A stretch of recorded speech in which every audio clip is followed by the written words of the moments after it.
what most people are raised in is the kind of educational system that John Dewey came up with, which is designed for training cogs in the economic machine or the political machine. Right. So, and now conservatives think the goal is to raise the people into the economic machine, Right. and liberals think the goal is to raise them into the political machine. But they agree that people are being raised up to become cogs in the machine.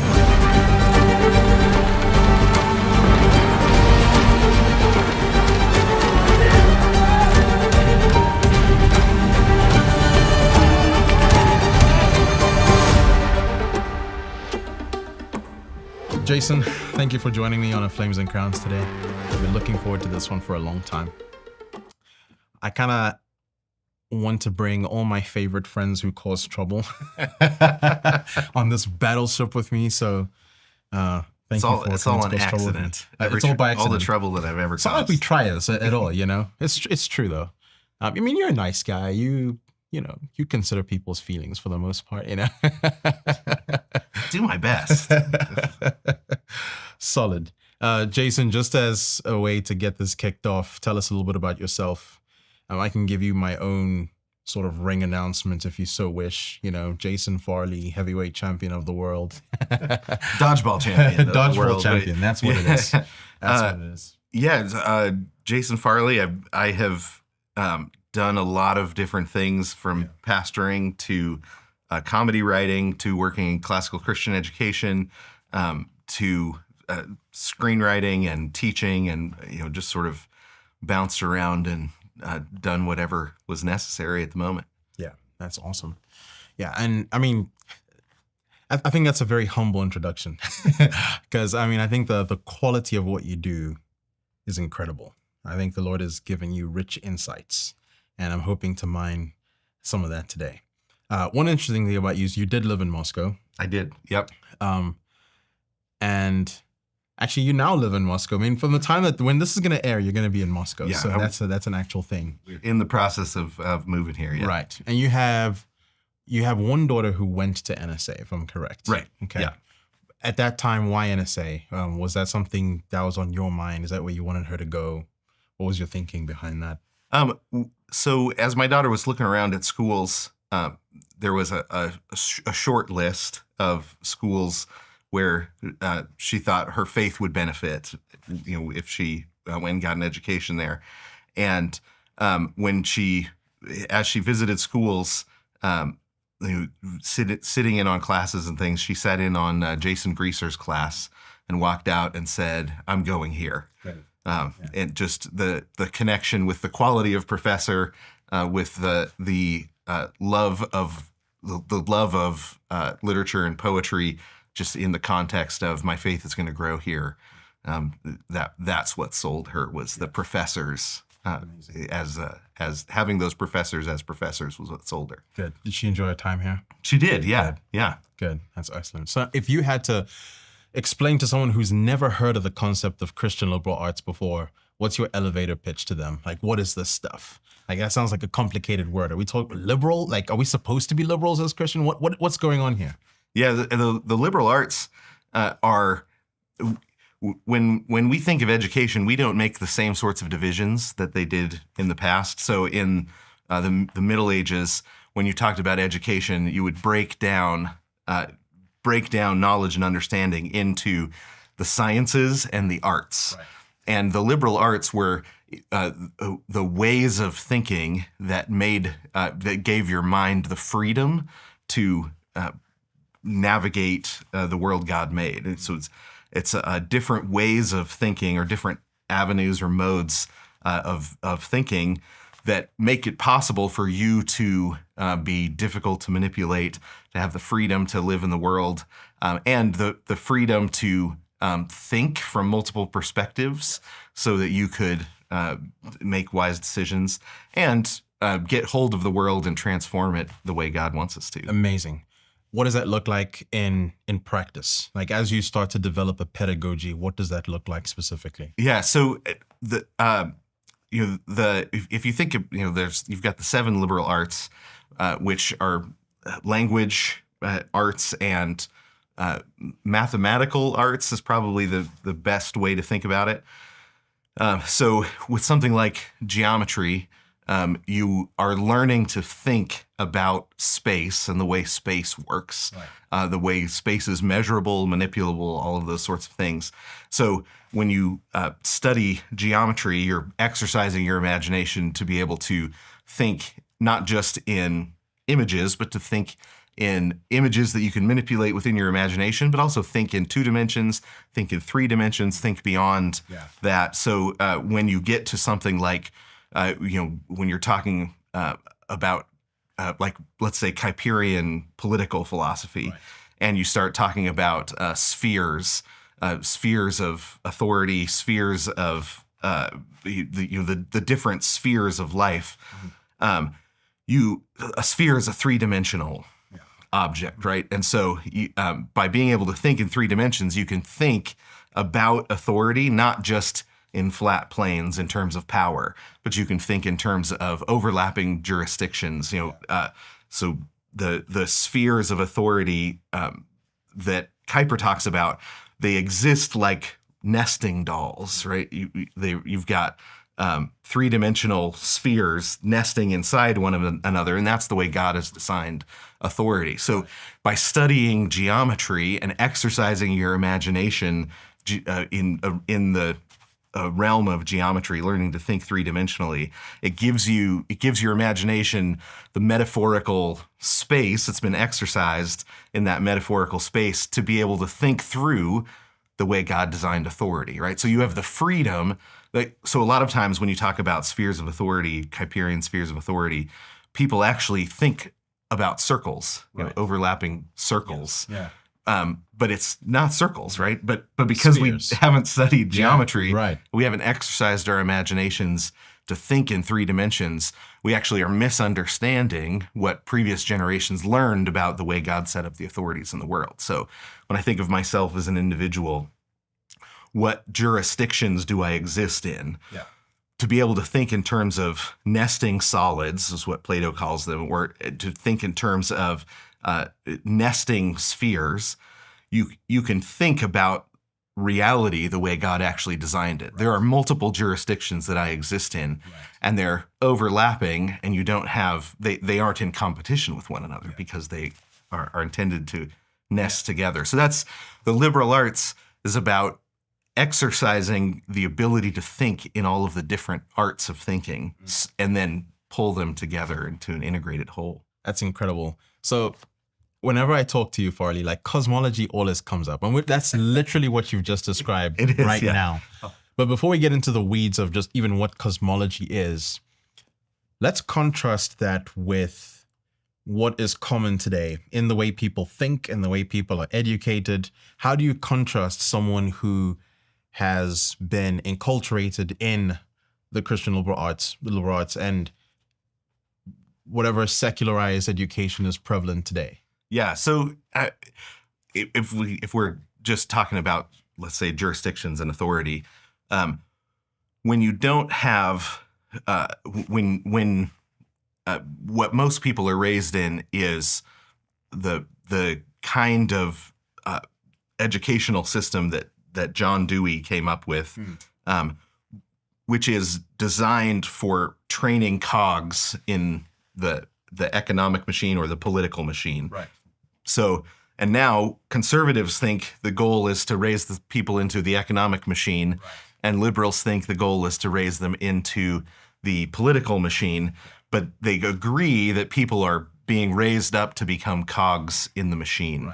They just disagree on the nature of the machine. It's a dehumanizing venture either way. Right, it is. So rather than thinking in terms of a whole person made in the image of God who is designed to do a lot of different things, that is given a series of jurisdictions in their life, and it's their job to take dominion in those jurisdictions and guard in those jurisdictions and bring them to God's intended end.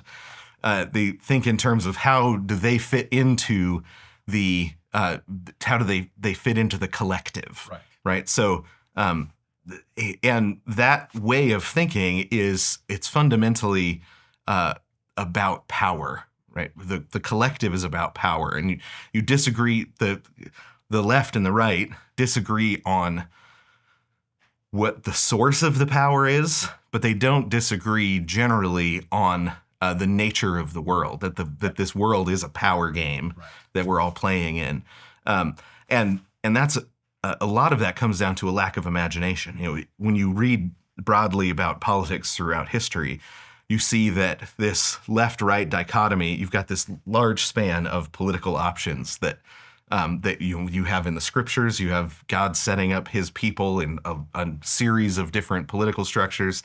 Then you have every nation has its political history with a series of different political structures. You've got all sorts of legal structures. There's a lot for us to take in and then imaginatively bring together in the moment. Well, the left and the right are so close together on our political spectrum that we think it's the entire spectrum of possibilities when you've got this broad number of options. People who only see in black and white, but they don't actually see that the world is full of so much more color. Right? Yeah, exactly. And so a liberal arts education, you read somebody like Caesar, you read say Chaucer or Dante, and read at different time periods. They have different political categories, right? Different imaginative categories for their politics. When you take that in and understand it, and give it a gracious reading, and then it actually expands your imagination such that you're better at solving problems. But in the modern educational system, it's not the goal. The student doesn't grow up and solve problems. Yeah. The student grows up and fits into the system, right? Because the system is the most education is collectivist, meaning that the system as a whole is the point, and the individuals, they're eggs for the omelet, but the omelet is the point.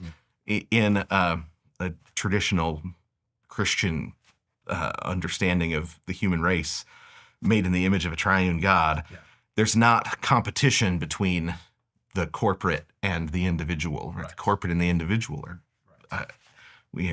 Sin gives us the illusion of rivalry between the corporate and the individual, but that's not intended. Yeah, absolutely. I think that's actually a good segue into just speaking about the significance of cosmology. And one of the things I think that's really helpful in understanding it is cosmology as an understanding of the way God has set up the universe, the cosmos as a whole. It flows, I think, out of the sovereignty of God. It's much broader than simply having Christian responses to a variety of questions. And it's really about seeing all things as governed by God, but and not just like in really confined, narrow categories, but as an interrelated whole of sorts.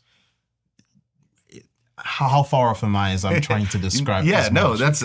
I think it's there's a lot of it. I think good positive advances to worldview apologetics and thinking in terms of worldview. And what I've always found interesting is that when we talk about worldview, one of the things we don't end up talking about is what kind of world is this, right? What kind of cosmos do we live in? What is this place as a whole that God has created, and how does it fit together? And this is part of a good liberal arts education. When you read outside your own time, it's one of the ways that you learn to sort of see the back of your own head, see the things that you are assuming, because everybody assumes. Everybody assumes. You see that some of those things are assumptions, and you can actually investigate them when you is it a valid assumption? Is it a good assumption to have? Right. And one of those things is cosmology. So, one of the things that I like to ask people is, stop and picture Earth. And then ask where did you picture Earth from? Yeah. Right? And almost everybody, it's really, really rare to find somebody that doesn't picture Earth from a place they've never been, meaning they picture it from space. Right? They picture it from outside of Earth, and that's really an odd thing, right? If you would have asked somebody, say in 1300, picture Earth, well, they're going to look down, right? They're going to see the Earth from their own perspective. Yeah. But one of the things that's happened is that there have been shifts in the philosophy of the cosmos, in the cosmology, such that we now we think about a lot of things in our life, or a lot of our assumptions. We look at them from a perspective other than our own, right? Our own we live. We sort of imaginatively climb into the balcony of our minds and look down, and we don't imaginatively experience the world from our own perspective. And that's because of the cosmological assumptions that came along with late Enlightenment philosophy, modernism, postmodernism. That my perspective is an untrustworthy perspective, right? And then the disagreement between modernism and postmodernism is it possible for me to get to an objective perspective, right? My subjective perspective is not trustworthy. And then they disagree on whether or not you can get to an objective perspective. Well, but it's an assumption to say that my subjective perspective is not trustworthy, right? That's a cosmology question, right? That has to do with assumptions about what kind of creature I am and whether or not I fit into this place, right?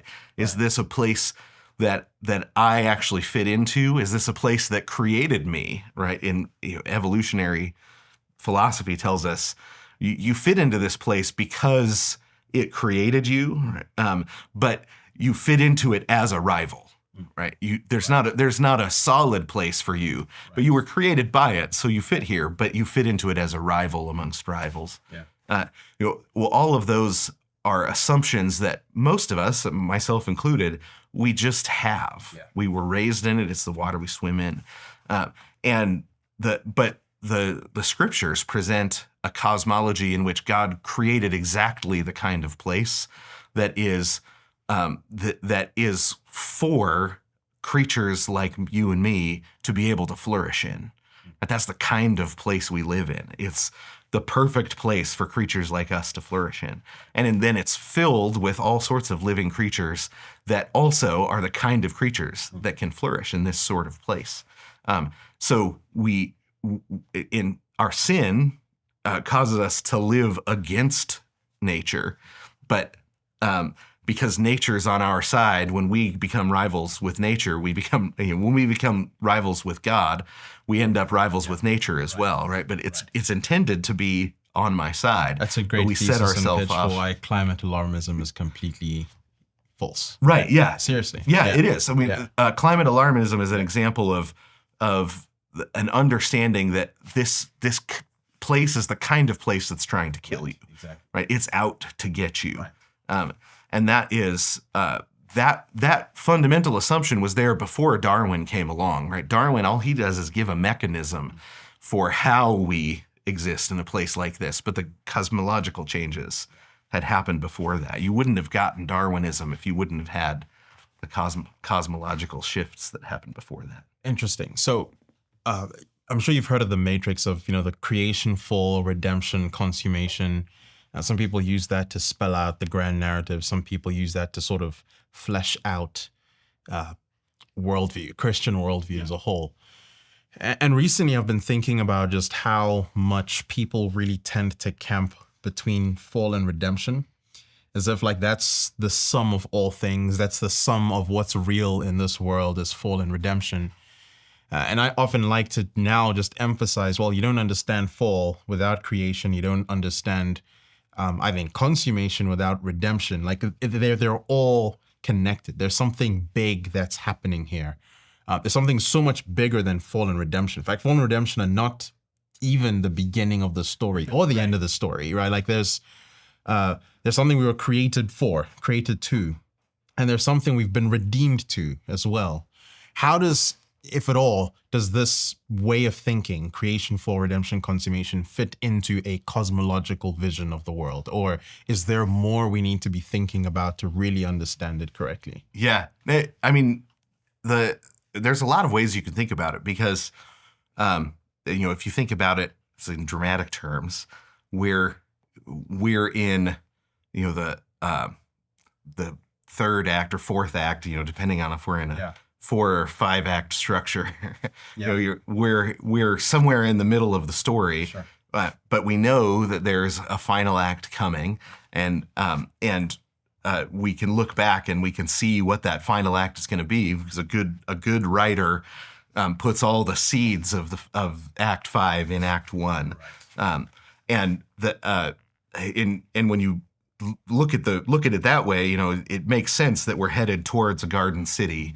We began in a garden, right? That you start with that first Adam and you end with that last Adam. Yes. There's a really great book on how our cosmology and the way that we tell the story of history affects art by a rapper and poet named Sho Baraka, which is Amisho Lewis. Amisho is a great guy, but he's a brilliant writer, brilliant poet, and but he talks about how most Christians, when they go to make art, what limits them is that the story begins in the fall, right? The story doesn't begin in the garden in the way that they think, and so you end up with a lot of Christian art being squeezed down to a very limited number of possible stories to talk about, because the only thing if the fall is the beginning of the story, then the only thing that is important then is getting out from under sin. Exactly. Right.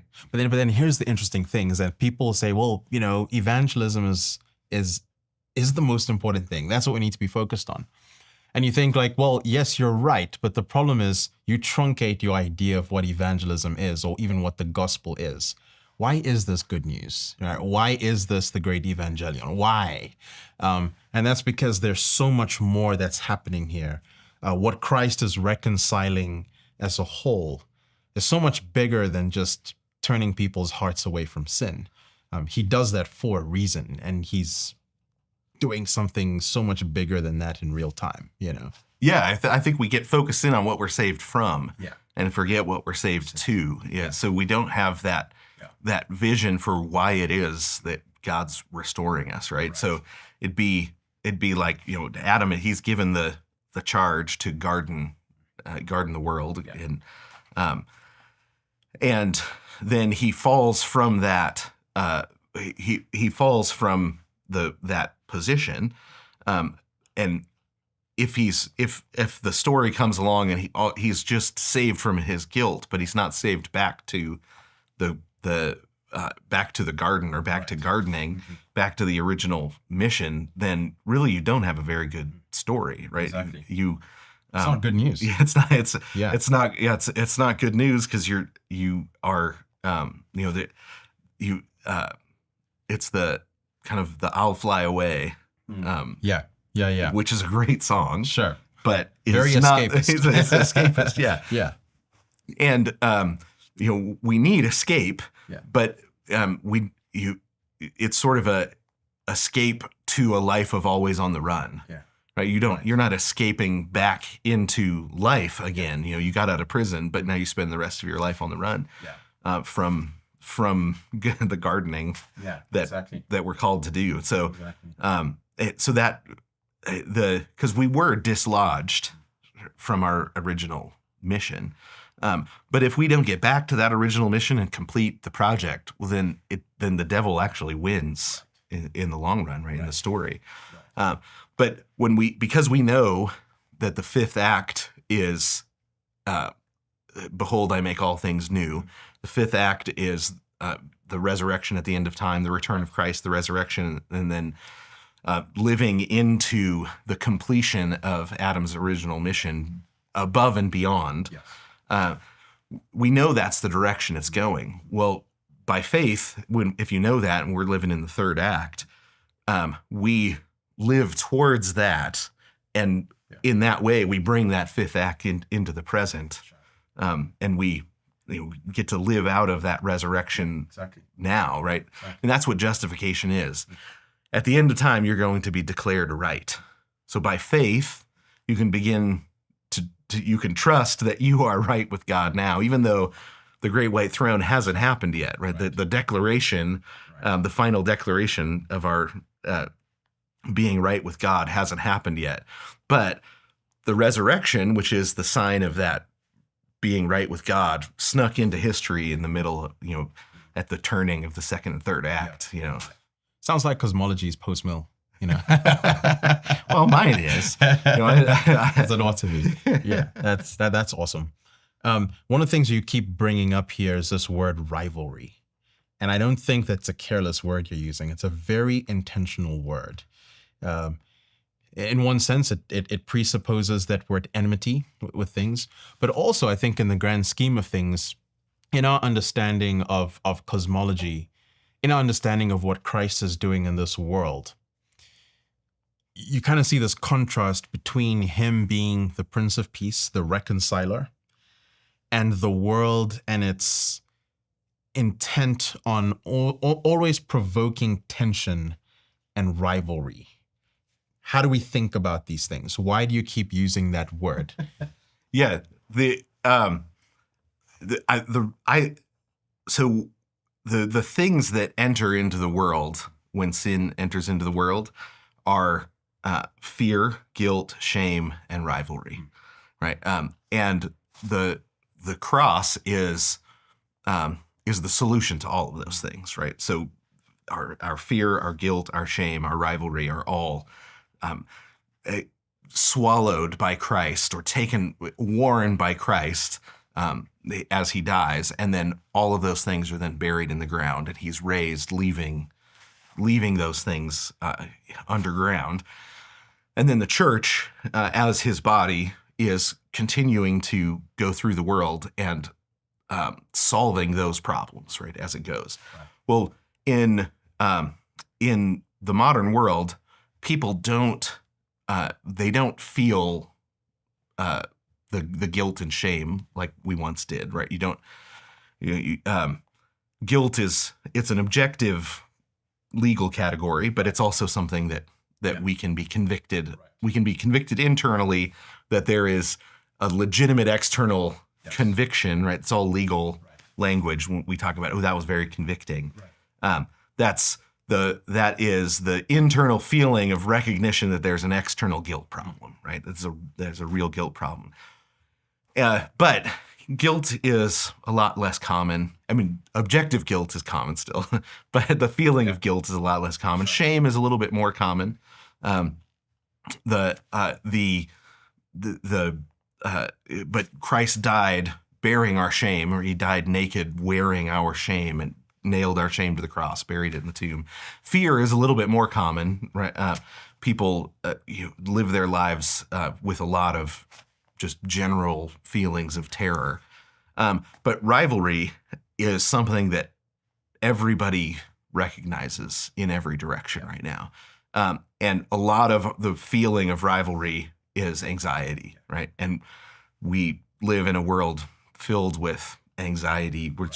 Where we feel dislodged from any sort of place, right? We don't have any place where we say, this is where I fit. We believe we're rivals with creation. We're rivals with our neighbor. We're rivals with political the political climate is a rivalrous climate. Our families are filled with rivalry. And rivalry is an understanding of the world that there is limited resources and we have to fight for our share. And if we don't fight for our share, we won't get our share. Survival of the fittest, right? We live in a time when the fundamental engine of we believe that the fundamental engine of everything is rivalry, right? Whether it's communist socialist politics, whether it's laissez-faire capitalism, whether it's evolution, social Darwinism, everything is that rivalry is the engine of everything.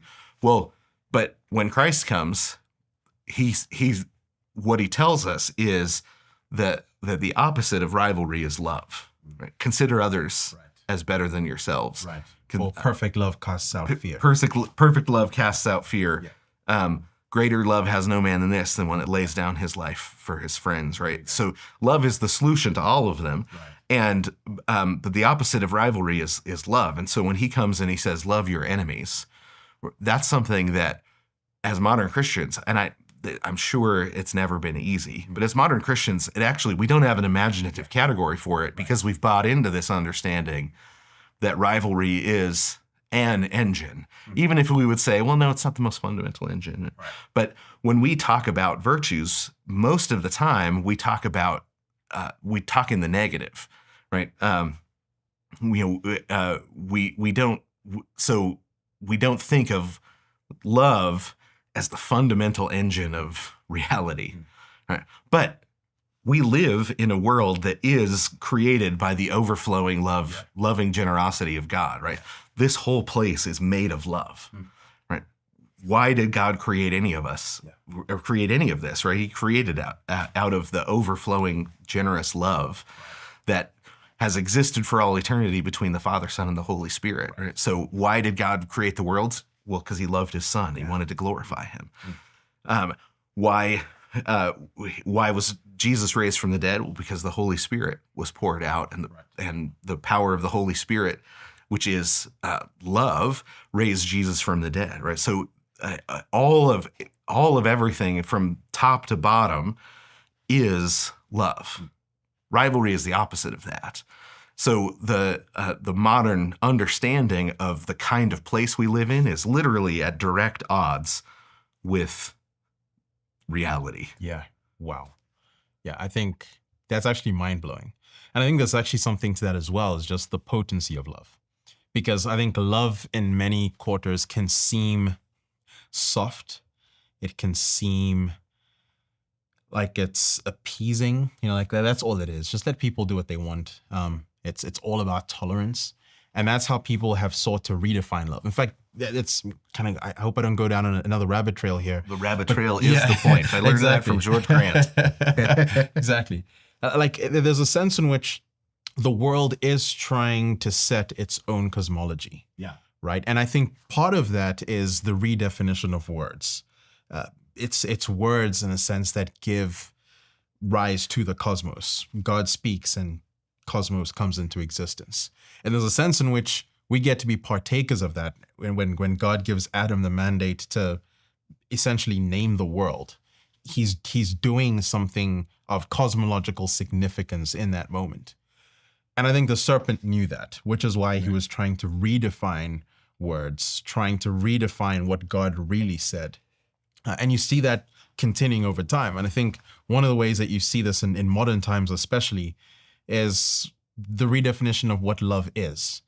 And I think that even as Christians, we can tend to then almost just shy away from that because we've allowed the world to dictate what love actually is. Right. But I think a right understanding of it should almost inspire us with courage or fill us with courage to actually do something, because this love is clearly very potent to reorder the world. Right. There's a sense in which God's enemies, God has no rivals in that sense. He really doesn't. Yeah. Right. And through his love, we conquer, Right. And I think God having no rivals, that's a good summary of excuse me, the first 500 years of Christian philosophical and apologetic thought. Right. Leading up to Maximus the Confessor, in his Centuries of, I believe it's called the Centuries of Love, where he develops the doctrine of the creator-creature divide, right? That God, he literally in every way there has no rivals, right? He has a different sort of a good way to put it is God is not a thing. Everything else is a thing. Right. God is not a thing. He's a different sort of being. Right. He is an independent being. And it depends on nothing, and everything depends on him. Right? There's even his enemies. Even his enemies depend on him. Yeah. There's no there's no possibility of rivalry because he is a different sort of being altogether. And that is the being that crossed the creator-creature divide in order to become incarnate, right? So and that all of that motivation is love. The Father sent Jesus to be incarnate because he loved him, and he knew that the way to his name being the name above every name and to receiving the glory of every knee bowed and every tongue confessing was the paths of the dead, through the cross, death, and resurrection, right? The Father said, I love you and want to see you glorified. So he sent him. When Jesus arrives and he says, I'm just here to do the will of my Father, right? And he directs us to praise the Father when he says, I'm going to go away to prepare a place for you. He directs us to praise the Spirit. The Spirit is coming and he will be your comforter, right? So the motivation within the Trinity is this self-giving, selfless love. So it is selfless, but selfless is is defined in the negative, right? It's like trying to replace tolerance with love. Tolerance is a non-action, right? Love is an action, right? Exactly. So self-giving love is the motivation that each of the persons of the Trinity has, right? This is how God can seek his own glory without being selfish, right? Because the Father seeks the glory of the Son and the Spirit, and the Son seeks the glory of the Spirit and the Father and the Spirit. How do we know that it's the Spirit of God? He lifts up the name of the Father and the Son, right? He doesn't draw glory to himself. He gives glory, right? So there's the fundamental creative force that brought us into existence is love, right? So it's a fully different sort of, when the modernist view of the world that bases everything on rivalry, it's like, trying to build a house on the attic. Yeah. Right. You've flipped the whole thing, and so it's no wonder that it's crumbling under the weight, right? Because the house is upside down. So Jason, in light of this, how do we then live? I mean, if we believe that to be true, that absolutely changes the way we live, or at least it ought to. Right. Right. How do we live in light of that? Well, what's great about it, so I was just reading on his blindness, Milton's sonnet that he wrote after he went blind, and he's trying to work through what is it? Does God expect day labor when he's taken away the light, right? What do I do with myself now that I've gone blind? And there's this wonderful line where he says, well, he sits kingly with all of his attendants, and he hasn't called me to do anything yet, but that doesn't mean his work isn't getting done, right? He looks around and he says, well, perhaps I'm not that important, right? And he takes comfort in that, and he says, and the man waiting to be sent is serving the king just as much as the man who's been sent, right? And so he says, well, I can rest in the fact that I'm not that important. Now, he's John Milton. He was about to write the great, probably the most influential epic, outside of maybe Dante and Homer. Yeah. He's about to transform the English language and to fundamentally marry Christianity into the English language forevermore, right? He's about to do that. And he's sitting there going, Lord, am I even important? Well, I guess I'm not that important, but here I am. I'll do what you send me to do. Yeah. Right? But so the first thing is it reorients what it means to be important, right? Because the importance no longer has to do with power, right? Importance has to do with, well, what jurisdiction has God given me? Yes. And how do I say, yes, Lord, to the king?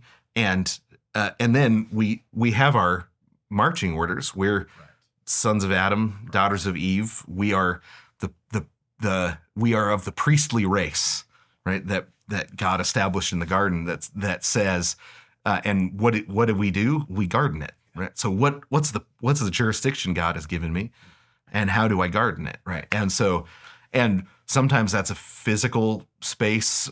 Milton's, I think, a great example where words were the jurisdiction that God gave him, and the rumor was in his lifetime that he had read every book in print that was available on English soil, right? There weren't as many books, because Solomon is right, of the making of books there's no end, and now there's somewhere around 1 million books a year published, so couldn't do that anymore. But words were the tools that he had at hand because he was blind and he was a great poet. So he set to work, how do I garden the English language, right? How do I take dominion over it and bring it to its intended end? So if you're if you're working in the arts, how do you take hold of it? When I spent some time getting to work writing comedy, right? It was, the hardest job and the most fun job I've ever had, right? Right. And it's mostly because I was a writer, it's mostly a word dominion task, right? And what's the job of a comedian? Was make people laugh, right? That's the job. So you get as good at it as you can. How do I make people laugh? How does comedy work? How does you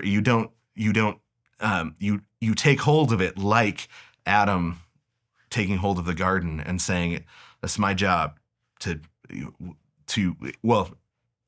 and the first thing that God does is he brings Adam into a garden in which nothing is grown, and he makes it all grow up right in front of him, right? He says, let me show you, right here, this is the garden. Now take dominion of it. So part of that then becomes, well, what's the history that's come before? How is God funny in the Bible, right? How does humor in the Bible work? How have the people that have done this job well before me done it, and really understand your craft? And then how do I improve it, right? How do I get better at it? How do I practice it? And what's great is it takes it out of the realm of just a straightforward, I judge this by did I make money? Did I make money? Did I gain power? Right? That's as a biblical capitalist, I believe that money is how you exchange value, right? So people, if you never make any money at your job, you're probably doing the wrong thing. Exactly. But it's not simply a matter of am I making the most possible money right now? I was talking to a gentleman who was a very, very talented, very talented musician. He was scoring movies and TV shows, and he got a job that looked like it was going to be a dream job. And then he gets the script and he opens it up, and he says, "Oh man, I cannot do this job as a Christian, right? As a big time HBO show." And he walks away from it, right? And they told him, we're not coming back to you for something else. Like, this is your big shot.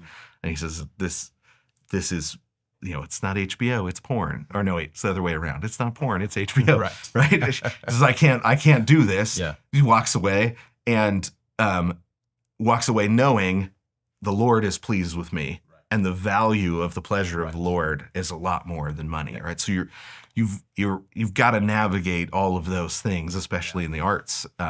But you no longer are simply judging the value of what you're doing with the same with the success of the world's categories.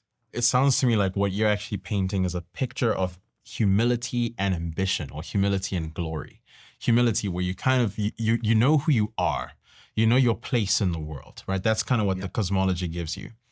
But then the ambition is what now you're aiming for. It's that glory. And I actually think that those two are very correlated. When people think of humility and ambition, they think of those things as rivals. Yeah. When in fact, I actually think that only the humble can truly be ambitious. I think that what God's enemies tempt people toward is actually a lesser glories, not greater glories, right? And I think we need to recover this sense of glory and ambition as Christians. In fact, I'd say that that's actually one of the ways that you know you're really bowing before God, that you really are humble. And I think that then applies to all things, including vocation, including to the writing of comedy and, all the things that we could do. Speaking of which, Jason, like now I want to kind of apply this. There's a sense in which everything that we're trying to do here at New St. Andrews College, in a sense, is giving people this cosmology. And the goal is to churn out leaders who are going to shape culture living faithfully under the lordship of Jesus Christ.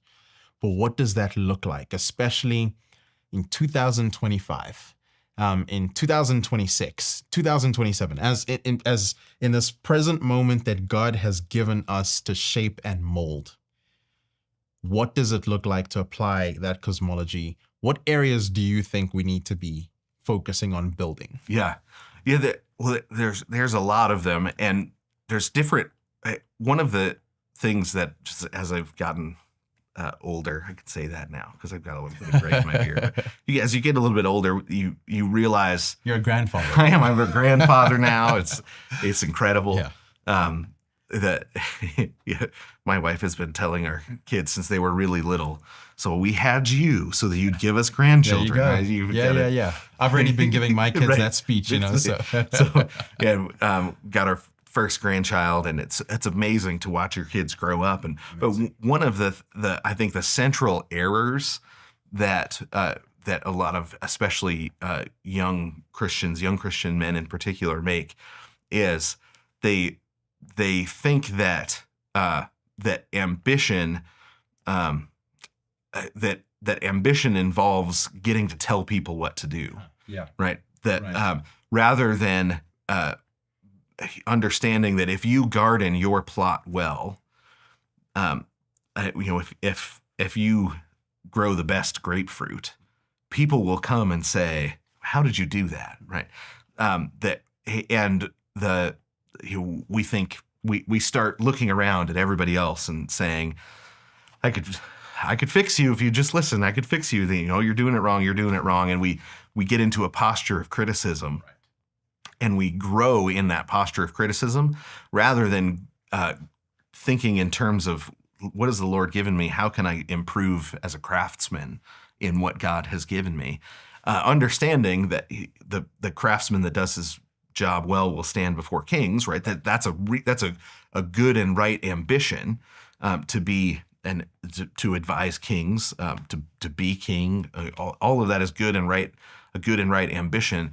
But the path to it is different than what we think when we're young men, right? We think that if I'm criticizing, if I live my life in a posture of criticism, then everybody will start to take me seriously and want to know my advice, rather than understanding that if you work as a craftsman, then you will end up with the kind of influence that it's good to have an ambition towards. But you've got to actually grow in your craft. So whatever it is, whether it's a plumber, electrician, if you're a janitor, a lawyer, whatever it is, how can I be the best possible, whatever God has given me to do? Treat it as a craftsman. Right. Take seriously that I am a descendant of Adam, and look at the world and say, how can I garden this, right? Whatever it is, and extend your imagination as a craftsman into what it is that you're doing, knowing that if you garden well, you end up with extra seed to expand your garden, right? And living with that sort of ambition it takes humility, it takes patience, but it also takes resisting the temptation to live your life as a critic, right, which is difficult in an age of rivalry. In an age of rivalry, as demonstrated through Twitter trolls and such. Of which I've met my fair share. Right, exactly. That's so good. Well, Jason, what hath cosmology to do with comedy? I mean, like, you've written comedy. You and I talk about music all the time as well. One of the things that I love about what you're doing is you're tangibly trying to shape culture in a way through entertainment in a lot of ways. How should people be thinking about this? What does it look like to for Christians to shape something like comedy, for example? I mean, like one thing that comes to mind is I think comedy is a fundamental gateway to a people's affections. Yes. Like if you really want to arrest people's affections, ask them like ask what makes them laugh. Ask them what gives them a sense of joy, you know, giving them a perspective of the world that they find humorous, right? And there's a direct tie between that and people's affections. What does that look like in this day and age when comedy is, sure, I say often vulgar, but also risky, right? Like it's a cutthroat world, you know? It is. What does it look like to wield influence in that arena? Yeah, well, wielding influence, that's a good question. I haven't thought as much about that. Yeah. But in terms of taking dominion in comedy, one of the reasons. So when my wife was wanted to become a comic when I met her, and I interrupted her life and got her pregnant 4 times. Nice. And, Well done. all of the, As a good man should. as a good man should.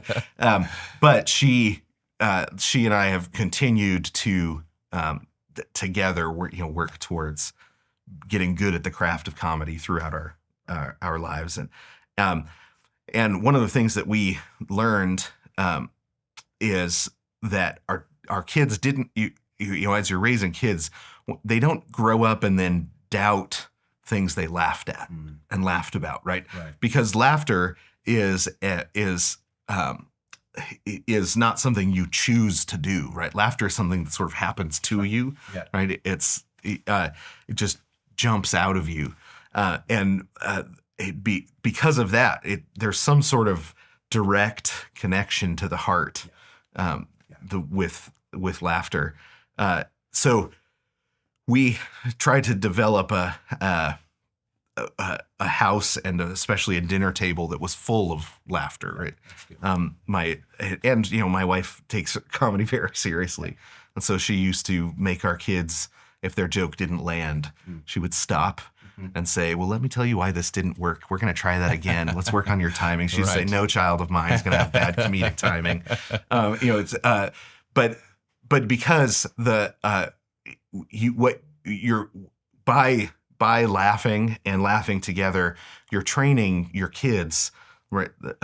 They're imitating what it is you love, right? And there's other ways to do it. My growing up, I still love all of the bands my dad shared with me, right? He loved Mozart, he loved Led Zeppelin, he loved Three Dog Night. Those bands I still love, right? Because I learned how to love music from a dad that loved music, and he would say, "Okay, we're going fishing, we're going on a trip." I went and got this Simon and Garfunkel album for us to listen to on the drive, right? He wanted to share what he loved with us. Yeah.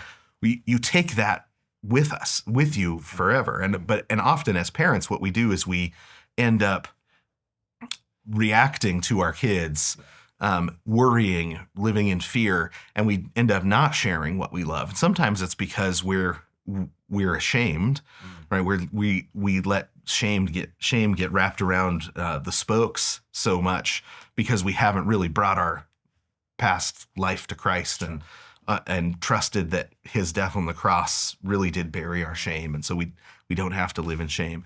But we don't share what we love with our kids.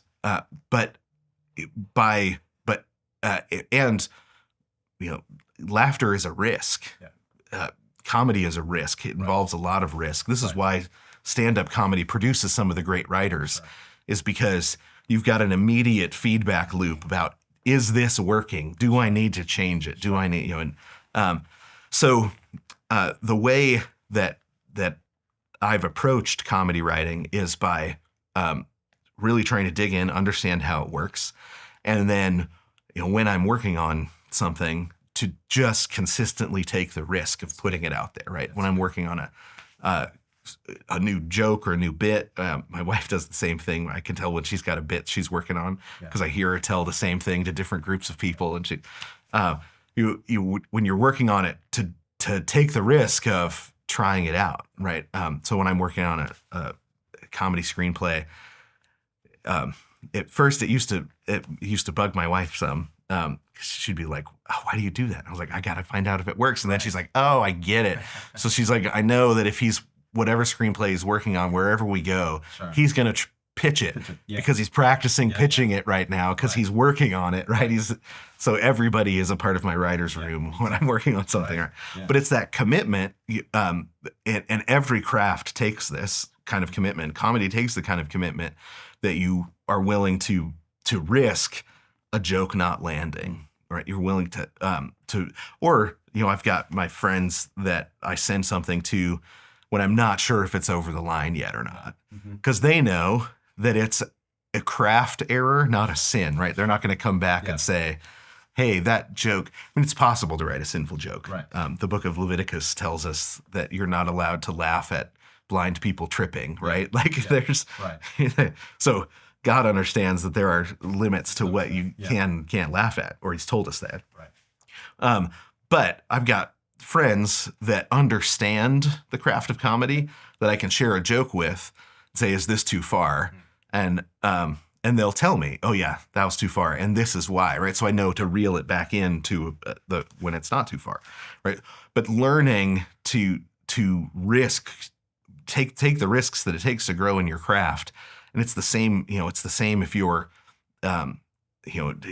It's the same way you learn plumbing, right? You put together pipes and then something leaks, and you go, "Oh, it leaked. Why did it leak?" And you investigate and you figure out, what did I do wrong? And then you do it better next time, right? Yeah. Every craft works the same way, where for the most part, you have to just get in there and do it, and be willing to take the risks of making errors in order to get better and better and better at something. So the great, the really great carpenters are really great carpenters because they've made the most mistakes, right? Yeah. They understand what not to do with every kind of wood because they've made that mistake with every kind of wood, right? So whatever you are called to by God, treat it like a craft. Be willing to take those risks, and understand that when you're really good at something, you get promoted into more jurisdictions. The reward of good work is more work, right? In that sense. Yeah, it is. Jason, thank you. I honestly don't think I could ever get enough time speaking with you, but it's always such a good time. And I want to throw out as well, I'm so grateful for our friendship. You and Aaron have literally become like family to me and my family. So thank you so much. And thanks for having me. And we love you guys. Yeah, so. Yeah. Let's do this again. I want to end with a toast, even though you've got your water all finished there, and I'll let you call it. What do you want to toast to today? Let's toast to the hippopotamus. Okay. The funniest of all speedy mammals. Absolutely. The speediest of the mammals. The speediest of the mammals. Cheers.